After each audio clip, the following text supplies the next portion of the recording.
ఎవ్వరూ నిన్ను ప్రేమించరు, ఎవరు నిన్ను పట్టించుకోరు, ఎవరు నిన్ను అర్థం చేసుకోరు.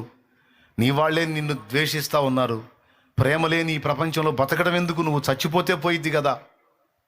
ఈ సమస్యలు పోవు, ఈ అప్పులు తీరవు, ఈ బాధలు పోవు, ఈ ఇబ్బందులు పోవు, ఈ కష్టాలు పోవు.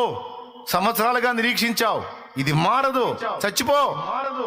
చచ్చిపో, మారదు. చచ్చిపో. కాసేపు కళ్ళు మూసుకో, 5 నిమిషాలు కళ్ళు మూసుకో, అసలు ఈ బాధలే ఉండవు.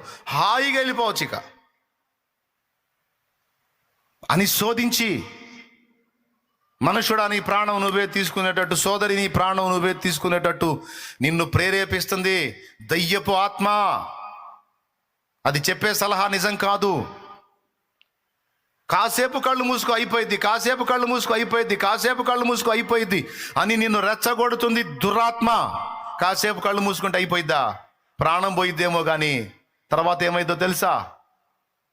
ఇక్కడ కన్ను మూసిన నువ్వు అగ్నిగుండంలో కళ్ళు తెరుస్తావు. అగ్నిగుండంలో కళ్ళు తెరుస్తావు. అగ్నిగుండంలో కళ్ళు తెరుస్తావు. పాతాళ అగ్నిలో కళ్ళు తెరుస్తావు. ఎందుకంటే నీ ప్రాణాన్ని నువ్వు తీసుకునే హక్కు నీకు లేదో. నీకు ఈ జీవితాన్ని ఇచ్చింది దేవుడు, దాన్ని ముగించాల్సింది కూడా దేవుడే.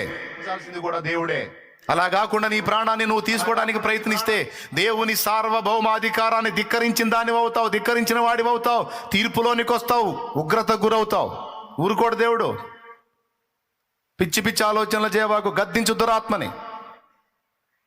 అది చెప్పడానికి ఈ మాట ఎత్తుకున్నాను నేను ఇప్పుడు యేసు నామములో. హల్లెలూయా. చెప్పు గట్టిగా.